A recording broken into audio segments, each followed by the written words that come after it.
اجلاس میں جس موضوع پر آپ حضرات کی خدمت میں چند باتیں مختصر وقت میں رکھنے کی کوشش کروں گا، وہ اسلام کا انتہائی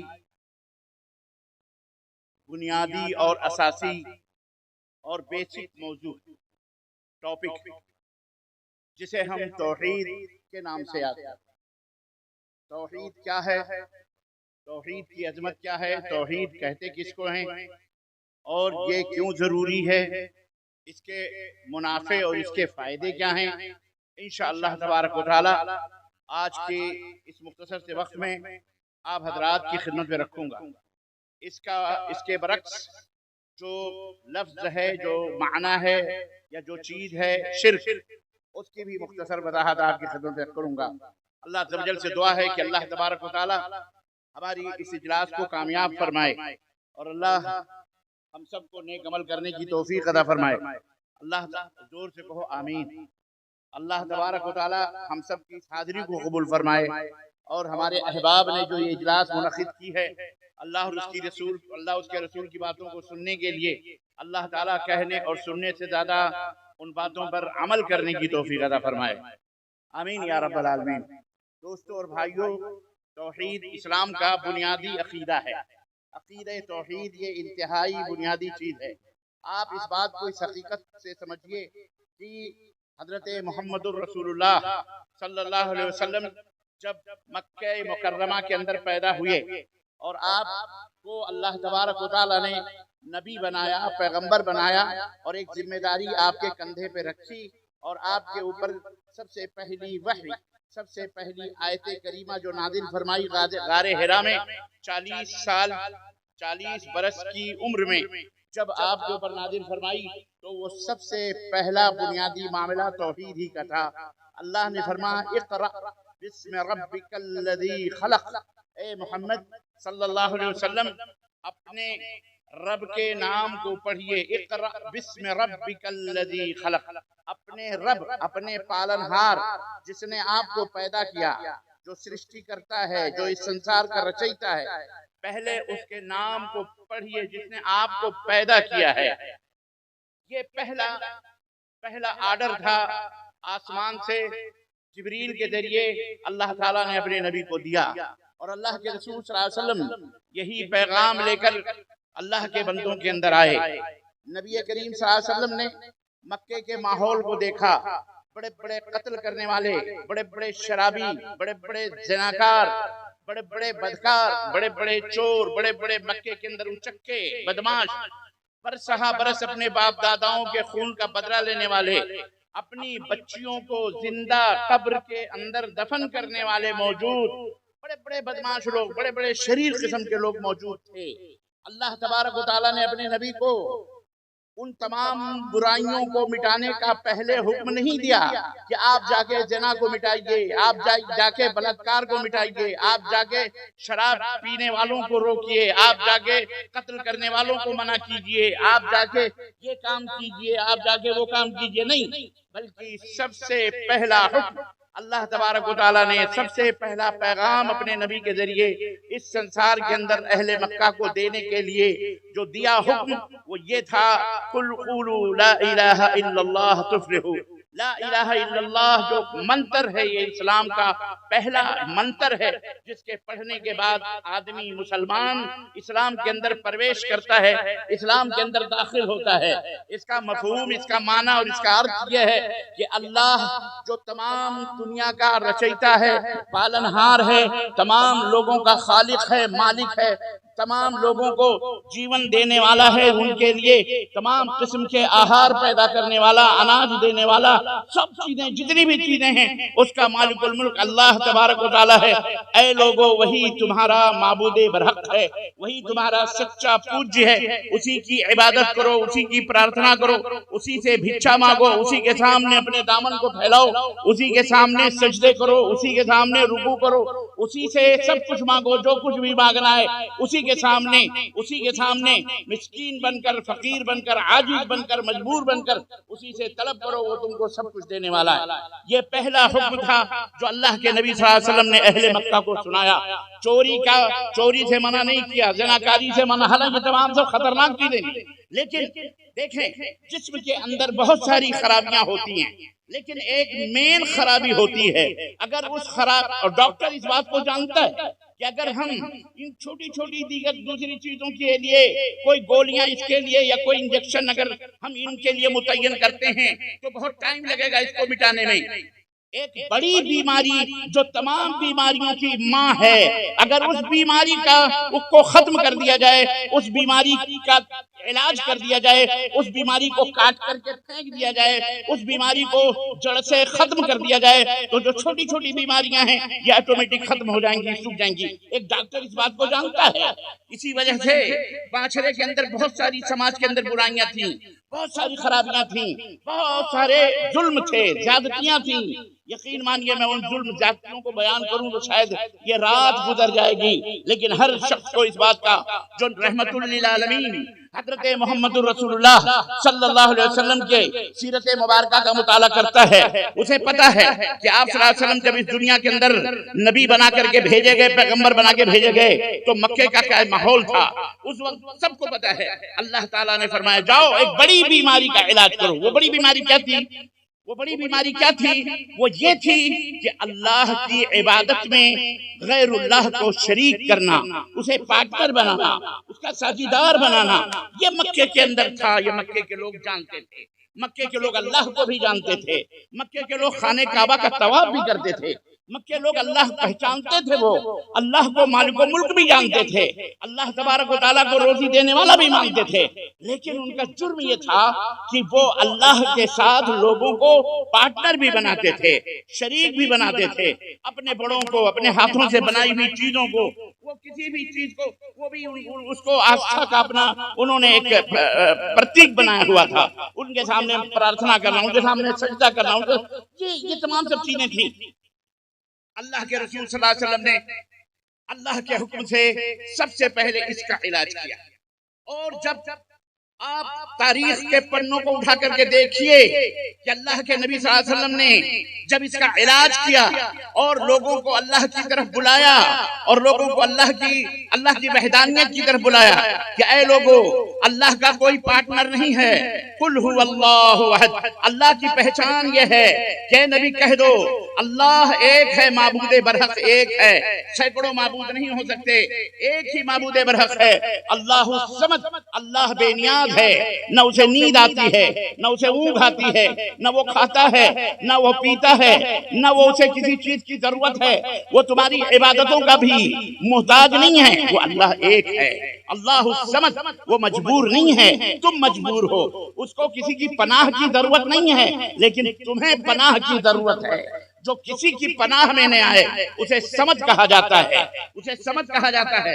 اللہ کو کسی کی چھایا کی ضرورت نہیں، اللہ کو کسی کی پہچان کی ضرورت نہیں، اللہ کو کسی کی حفاظت کی ضرورت نہیں، اللہ لوگوں کو حفاظت دینے والا ہے، اللہ لوگوں کو روزی دینے والا ہے، اللہ لوگوں کو آہار دینے والا ہے۔ اللہ نے زمین دیا، اللہ نے آسمان دیا، یا ایھا الناس اعبدوا ربکم الذی خلقکم والذین من قبلکم لعلکم تتقون۔ اے سنسار کے بادشاہو، اے دنیا کے لوگوں، سنو، یہ پہلا آرڈر تھا، اعبدوا ربکم الذی، اپنے اس پالنہار کی عبادت کرو، اپنے اس مالک کی عبادت پر شمسا کرو جس نے تم کو پیدا کیا اور تمہارے پوروجوں کو بھی پیدا کیا، تمہارے باپ دادے، لکڑ دادے جتنے بھی تھے سب کو پیدا کرنے والا وہی تمہارا پالنہار رب ہے۔ لعلکم تتقون، تاکہ تم ایک سادھارن منشیہ بن سکو، ایک بہترین انسان بن سکو، ایک شریف انسان بن سکو، اللہ کا ڈر تمہارے اندر پیدا ہو، تقوی پیدا ہو، حرام چیزوں سے دور رہو، ظلم و زیادتی سے دور رہو، آپسی عداوت و دشمنی سے دور رہو، قتل و خون غارت گری سے دور رہو۔ جب تمہارے اندر یہ توحید پیدا ہو جائے گی، ایک اللہ کا ڈر پیدا ہو جائے گا، ایک اللہ کا خوف پیدا ہو جائے گا، تو آٹومیٹلی تم ایک دوسرے کی گردن مارنا چھوڑ دو گے، ایک دوسرے کے اوپر ظلم کرنا چھوڑ دو گے، ایک دوسرے کے اوپر زیادتی کرنا چھوڑ دو گے، اپنی بیٹیوں کو زندہ درگور کرنا چھوڑ دو گے، اپنے لوگوں کے مالوں کو غصب کرنا چھوڑ، یعنی جتنی بھی سماجی برائیاں ہیں ان برائیوں کو چھوڑ دو گے۔ وہ رب کون ہے؟ اللہ نے اس کا بھی سورہ بقرہ کے اندر پہلے شروع ہی میں تعارف کروایا، پریچے دیا، اور اس کی انٹروڈکشن اللہ رب العزت نے کروائی۔ اور وہ رب کون ہے؟ اللہ رب العزت فرمایا الذی جعل لکم الارض فراشا والسماء بناء وانزل من السماء ماء فاخرج به من الثمرات رزقا لكم فلا تجعلوا لله اندادا وانتم تعلمون۔ وہ تمہارا پالنہار، وہ تمہارا اکیلا رب کون ہے؟ وہ رب وہ ہے جس نے تمہارے لیے زمین کا بچھونا بچھایا، آسمان کی چھت بنائی، اور پھر اس آسمان سے پانی کو اتارا، پھر اس پانی کے ذریعے سے مختلف وبھن پرکار کے اناج اتپن کیے، آہار اتپن کیے۔ ایک ہی زمین ہے، ایک ہی پانی ہے، کہیں مرچ پیدا ہو رہی ہے اسی زمین اور اسی پانی سے، کہیں جناب علی سیب پیدا ہو رہے ہیں، کہیں سنترے پیدا ہو رہے ہیں، کہیں موسمی پیدا ہو رہے ہیں، کہیں مولی، کہیں چاول، کہیں دال، کہیں دلہن۔ ایک ہی مٹی ہے، ایک ہی پانی ہے، وبھن پرکار کی بیجیں ڈالتے ہیں، الگ الگ رنگ ہیں، الگ الگ ٹیسٹ ہیں، الگ الگ ذائقے ہیں، الگ الگ مزے ہیں۔ کون پیدا کرنے والا ہے؟ یہ تمام سب چیزیں کون دینے والا ہے؟ اللہ نے فرمایا اللہ ہی ہے جو یہ کرنے والا ہے۔ فلا تجعلوا للہ اندادا، جب سب کا مالک اللہ ہے تو پھر اللہ کے ساتھ کسی کو ساجیدار نہ بناؤ، کسی کو پارٹنر نہ بناؤ۔ یہ زمین اللہ کا پارٹنر نہیں ہو سکتی، یہ سورج چاند اللہ کے ساجیدار نہیں ہو سکتے۔ کوئی منشیہ، کوئی نبی ہو، کوئی پیر ہو، کوئی پیغمبر ہو، کوئی بڑے سے بڑا کوئی بھی ہو، پہلوان ہو، کوئی بادشاہ ہو، کوئی حاکم ہو، اللہ کا پارٹنر بن سکتا، اللہ کا ساجیدار بن سکتا؟ بولو، کوئی عالم ہو، کوئی بدوان ہو، کوئی بہت بڑا شخص ہو، اللہ کا کوئی پارٹنر بن سکتا؟ بولو، نہیں بن سکتا ہے، وہ اللہ ہے۔ فلا تجعلوا للہ اندادا وانتم تعلمون، تم جانتے ہو اس بات کو۔ عزیزان گرامی قدر، یہ تعارف قل هو اللہ احد اللہ الصمد، اس اللہ نے اپنا پریچے دیا۔ میں کون ہوں؟ میں کون ہوں؟ لوگ پوچھتے ہیں وہ کون ہے جس کی تم پوجا کرتے ہو؟ کون ہے جس کو تم سچا معبود بناتے ہو؟ کون ہے جو توحید کا حقدار ہے اکیلے؟ قل هو اللہ، اے نبی کہہ دو اللہ ایک اکیلا ہے، یکتا ہے، تنہا، اس کا کوئی پارٹنر نہیں۔ لم یلد ولم یولد، نہ اس نے کسی کو جنم دیا ہے نہ اس نے کسی سے جنم لیا ہے، یعنی نہ وہ اس کا کوئی ماتا پتا ہے نہ وہ کسی کی ماتا پتا ہے، نہ وہ کسی کا بیوی ہے، نہ وہ کسی کا بچہ ہے، نہ کسی کی پتنی ہے، نہ کسی کا پتی ہے، نہ کسی کا شوہر ہے۔ وہ اکیلا ہے، اس نے ساری کائنات کو پیدا، لم یلد ولم یولد ولم یکن لہ کفوا احد، اور نہ ہی اس کا کوئی ہمسر ہے، نہ ہی اس کے کوئی برابر ہے، سنسار میں کوئی اس کے برابر ہے۔ یہ چار گن ایشور کے اللہ کے بتائے گئے، یہ چار گن ہیں۔ نمبر ایک، وہ اکیلا ہے۔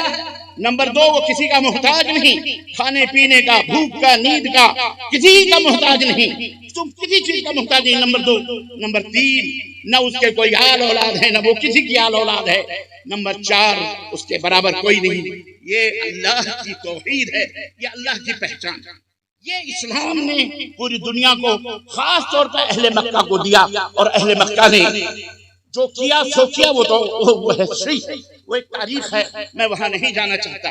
لیکن بہرحال اللہ تعالیٰ اسلام کی تاریخ نے ہم کو بتایا، محمد الرسول اللہ صلی اللہ علیہ وسلم کی تاریخ نے ہم کو بتایا، کیونکہ اسلام یہ محمد صلی اللہ علیہ وسلم اس کے نرماتا نہیں ہے، محمد صلی اللہ علیہ وسلم اس کے فاؤنڈر نہیں ہے، محمد صلی اللہ علیہ وسلم نے اسلام کو پیدا نہیں کیا ہے، نہ ہی محمد صلی اللہ علیہ وسلم کوئی نئے نبی ہیں جو اسلام کو لے کے آئے ہیں، نہیں، بلکہ اسلام دھرم اسی دن سے اس دنیا کے اندر اللہ تعالیٰ نے بنا کر کے بھیجا، جس دن سے پہلا منشیہ اس دھرتی کے اوپر اپستھت کیا گیا، جسے ہم آدم کہتے ہیں۔ اور ابھی آپ نے ان کی پوری تفصیلات ایک حضرت مولانا سے سماعت فرمائی ہے کہ آدم پیدا کیے گئے، اما حوا پیدا کی گئی، پھر ان دونوں سے تھوڑی بہت بھول چوک ہوئی، جنت سے نکالے گئے، سورگ سے نکال کر زمین کے اوپر بھیجے گئے، اور پھر انہی کی ہم اولاد ہیں۔ تو حضرت آدم علیہ السلام جب اس دنیا کے اندر آئے تو اسلام دھرم لے کے آئے، یہ اسلام کی ابتدا وہاں سے ہے، اور آخری نبی حضرت محمد صلی اللہ علیہ وسلم نے اس اسلام کی بلڈنگ میں، اسلام کی جو عمارت ہے، اس عمارت میں آخری اینٹ رکھی ہے، اس دین کو مکمل کیا ہے۔ محمد صلی اللہ علیہ وسلم اس دین کے نرماتا بولو نہیں ہے۔ یہ بات اگر لوگوں کے درمیان پھیلائی جا رہی ہے تو یہ جھوٹ ہے، یہ سب سے بڑا جھوٹ ہے۔ اسلام اسی دن سے ہے جب سے یہ ایک انسان اس دنیا کے اندر آیا۔ الغرض تو وہ دین اسلام تھا جو مکمل ہوا محمد صلی اللہ علیہ وسلم نے مکے کے اندر آ کر توحید کی دعوت دی۔ اس دین کی بنیادی یہ چیز تھی۔ آج وہی اسلام ہم سے مطالبہ کرتا ہے۔ ہم اگر کلمہ پڑھتے ہیں، ہم اگر لا الہ الا اللہ پڑھتے ہیں تو اس کے معنی اور مطلب کو ہم کو سمجھنا ہوگا۔ ہمارے درمیان، ہمارے اندر ہم دوسروں کی بات کیا کریں؟ ہمارے اندر خود ایسے کلمہ پڑھنے والے، اللہ کا نام لینے والے ایسے افراد موجود ہیں جنہیں توحید کا پتہ نہیں ہے۔ توحید کا پتہ نہیں ہے، توحید کیا ہے، لا الہ الا اللہ کے معنی مطلب کا پتہ نہیں ہے کہ لا الہ الا اللہ کا مطلب کیا ہے، ارتھ کیا ہے۔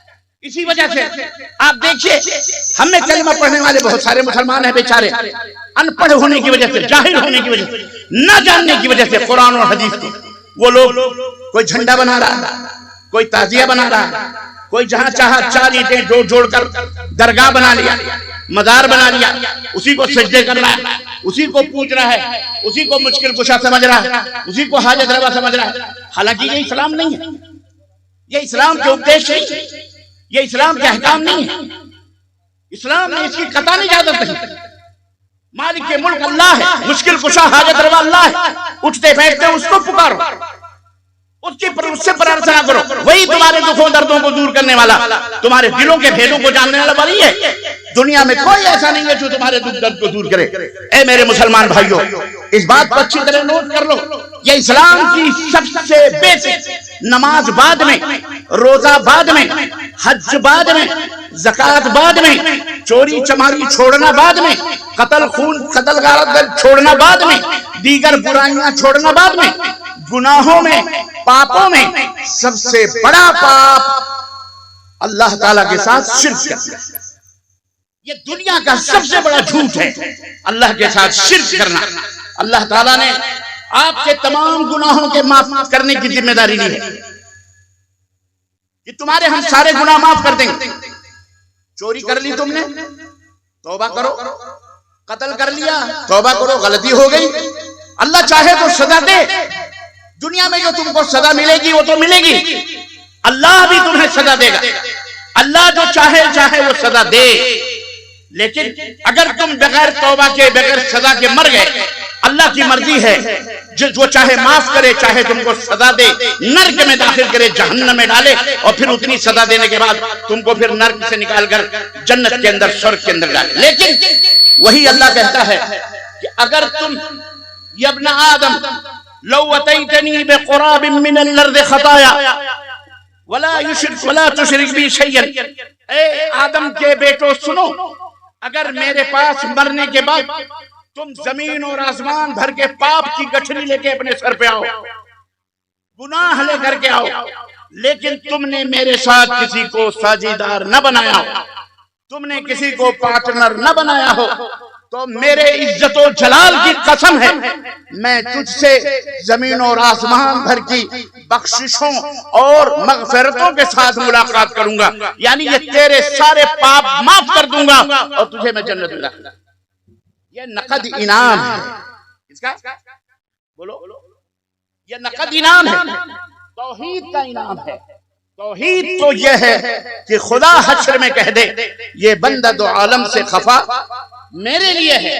توحید یہ ہے، توحید یہ ہے میرے عزیزو، اے میرے مسلمان بھائیو، کہاں بھٹک رہے؟ آؤ اسلام کو سمجھو، آؤ اسلام کی اصل شکشاؤں کو جانو، اسلام کی اصل تعلیمات کو سمجھو۔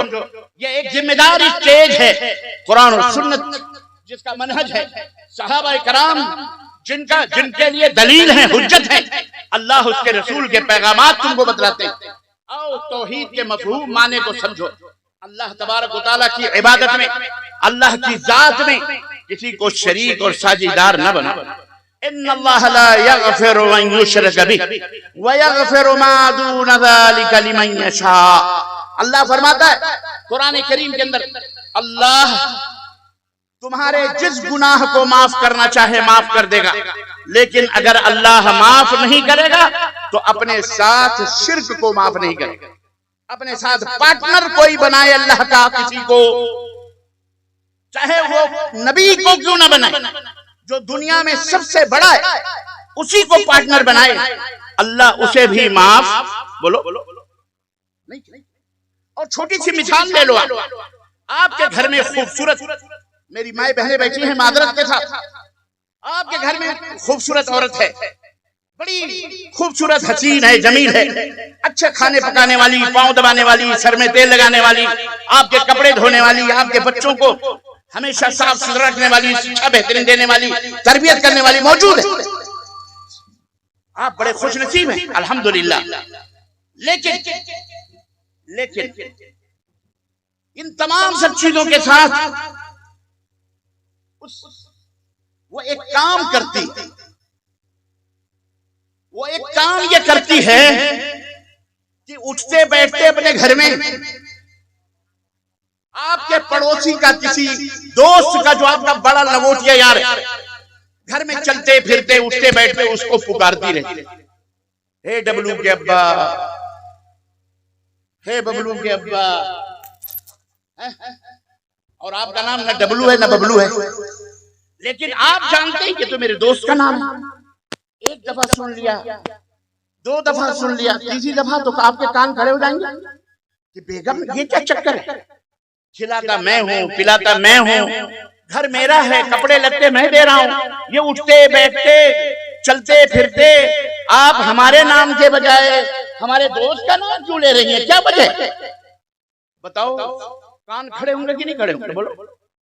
پھر اس کا حسن، اس کا جمال، اس کی خوبصورتی، اس کی ساری تمہارے ساتھ محنتیں، محبتیں، اگر اللہ نہ کرے کبھی آپ کی نظر پڑ گئی کہ جس کو وہ بلاتی ہے، جس کو وہ اٹھتے بیٹھتے پکارتی، آپ کی نظر پڑ گئی کہ وہ آپ کی بیوی کے پاس کھڑا مسکرا رہا ہے اور وہ بھی مسکرا کے باتیں کر رہی ہے، پھر تو غضب ہو جائے. اور اگر آپ نے دیکھ لیا کہ اس نے شیک ہینڈ کیا ہوا ہے، پھر تو میں سمجھتا ہوں کہ غضب در غضب ہوگا کہ نہیں ہوگا بولو. پھر آپ معاف کر دو گے اس کو، آپ اس کے کھانے یاد کرو گے، اس کی محبتیں، اس کا حسن، اس کے جمال یاد کرو گے. آپ کو بھاڑ میں گئی یہ تمام سب چیزیں، یہ میری بیوی ہے جس کے اوپر صرف میرا حق ہے، کسی پرائے کا حق نہیں. وہ اس کا باپ ہی کیوں نہ ہو، وہ اس کا بھائی سگا کیوں نہ ہو، چاہے کہ دوست وغیرہ تو بات کی بات، کیونکہ اس نے اپنے جسم میں کسی غیر مرد کو صرف شیک ہینڈ کیا ہے، ملایا ہے. آپ کی غیرت گوارا نہیں کرے گی کہ آپ اسے اپنے گھر میں رکھیں، آپ اسے کان پکڑ کر کے باہر نکل جاؤ ہمارے گھر سے. ہم کو ایسی بیوی کی ضرورت نہیں، تم بیوی نہیں ہو، تم کوئی اور چیز ہو. ہے حقیقت کی نہیں حقیقت. کوئی غیرت مند جس کو برداشت. عزیزان گرامی، ایک مثال کے ذریعے میں آپ کو سمجھا رہا ہوں. جب آپ ایک چند کپڑے، چند گلاس پانی، چند لقمے، چند روٹیاں اپنی بیوی کو دے کر آپ اس کے اوپر اتنا حصہ داری کا دعویٰ کر سکتے ہیں کہ آپ اس کے جسم کے رونگٹے کے مالک ہیں، کوئی پرایا اس کے جسم کو چھو نہیں سکتا. آپ کی غیرت بیدار ہو جاتی ہے. تو وہ رب جس نے زمین آسمان آپ کو دیے، فری میں دیے، آکسیجن فری میں دیے، چاند اور سورج کی روشنیاں فری میں دی، سب کچھ تمہارے اوپر اللہ نے نچھاور دیے، وہ کیسے گوارا کر سکتا ہے کہ تم پھر اسی کا پارٹنر بناؤ، اسی کے ساجیدار بناؤ، اسی کو اللہ کو چھوڑ کر غیر اللہ کو پکارو، ان کے سجدے کرو، ان کے رکوع کرو، ان پہ چادریں چڑھاؤ، ان کے اوپر پھول اگربتیاں چڑھاؤ، ان سے بیٹا مانگو، ان سے بیٹیاں مانگو، ان کے عرس کرو، ان کے میلے کرو، ان کو تم اپنے آپ کو مشکل کشا سمجھو. یا علی توڑ دشمن کی نلی، یا علی مشکل کشا، یا فلانے غریب نواز، یا فلانے غوث پاک، یا فلانے یا فلانے. بھلا بتاؤ وہ اللہ اسے برداشت کر سکتا ہے بولو؟ ہرگز نہیں. اسی کو شرک باللہ کہتے ہیں. یہی اپوزٹ ہے توحید کی. توحید یہ ہے کہ تم اٹھتے بیٹھتے صرف اور صرف کس کی مالا جپو؟ اللہ. مانگو تو اللہ سے مانگو، عقیدہ رکھو تو اللہ سے رکھو. وہ اللہ جو ساتوں آسمانوں کے اوپر عرش کے اوپر موجود ہے، اس کا تخت ہے، وہ اس کے تخت کے اوپر ہے۔ یہ بھی نہیں کہ اللہ یہاں موجود ہے، اللہ فلاں جگہ موجود ہے۔ کوئی کہتا ہے جی اللہ ہر جگہ ہے،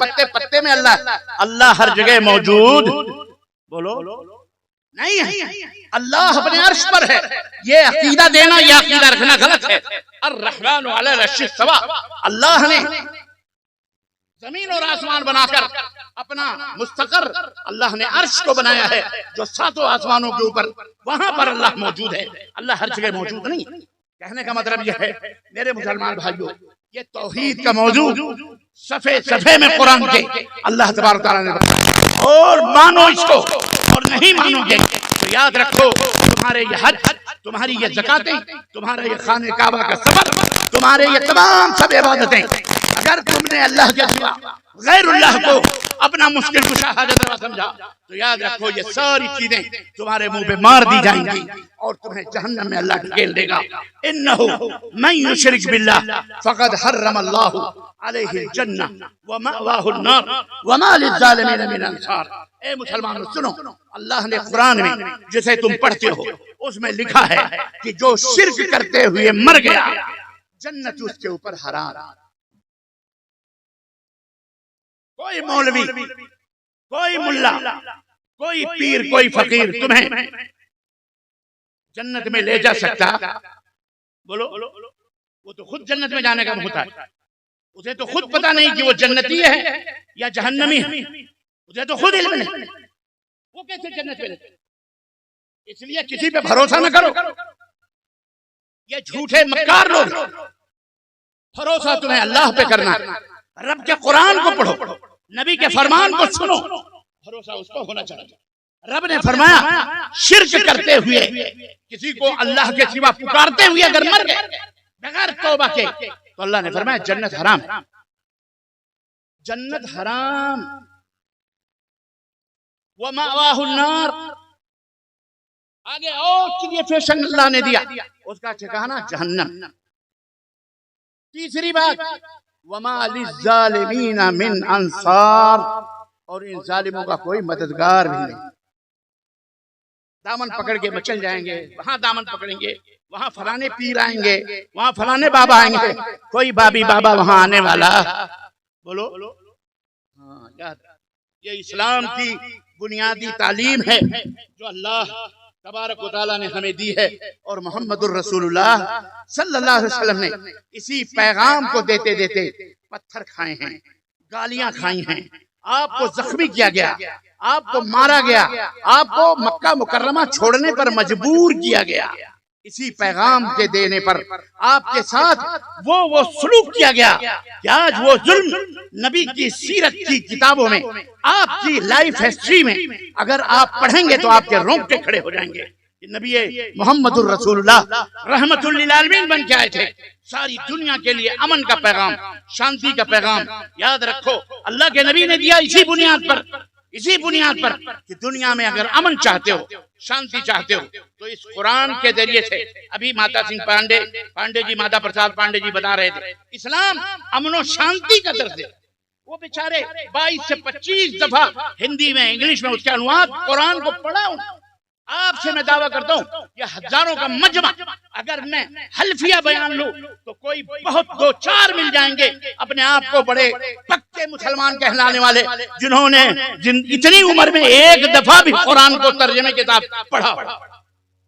لیکن ہم سلوٹ کرتے ہیں سر آپ کو، آپ نے 23-24 مرتبہ اس کا عنوان، اس کا پڑھا، یہ ہمارے لیے بڑی شرف کی بات۔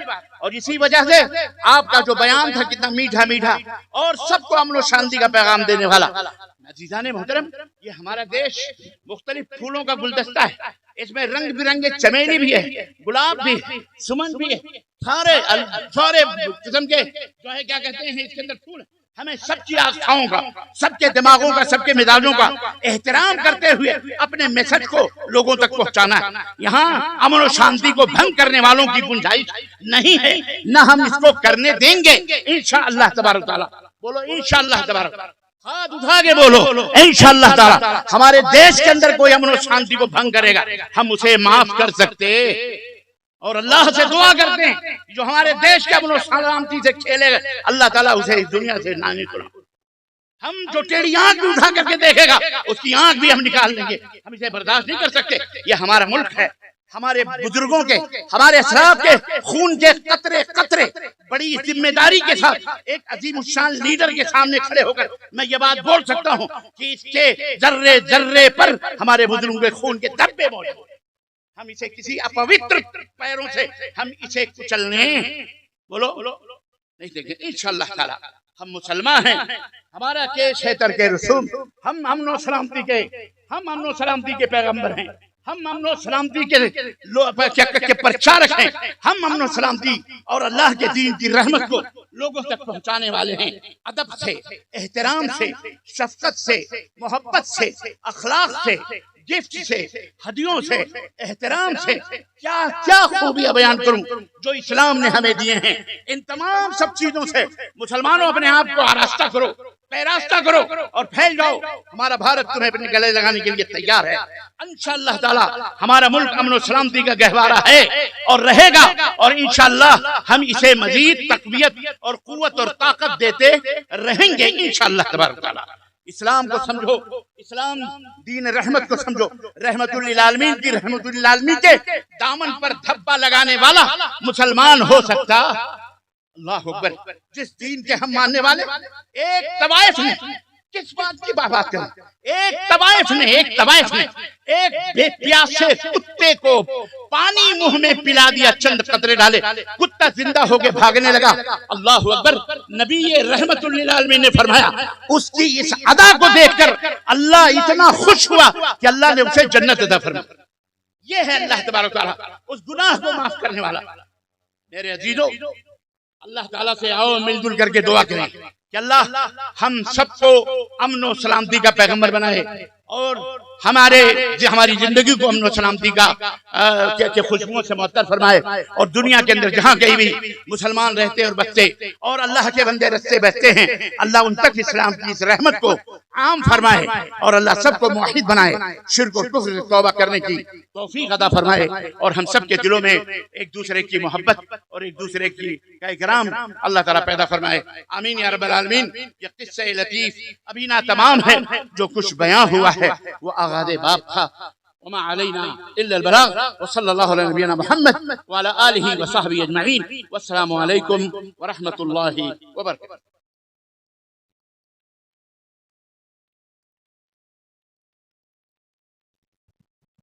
جزاک اللہ خیر. یہ تھے شیخ محترم فضیلت الشیخ ڈاکٹر سید معراج ربانی حفظہ اللہ.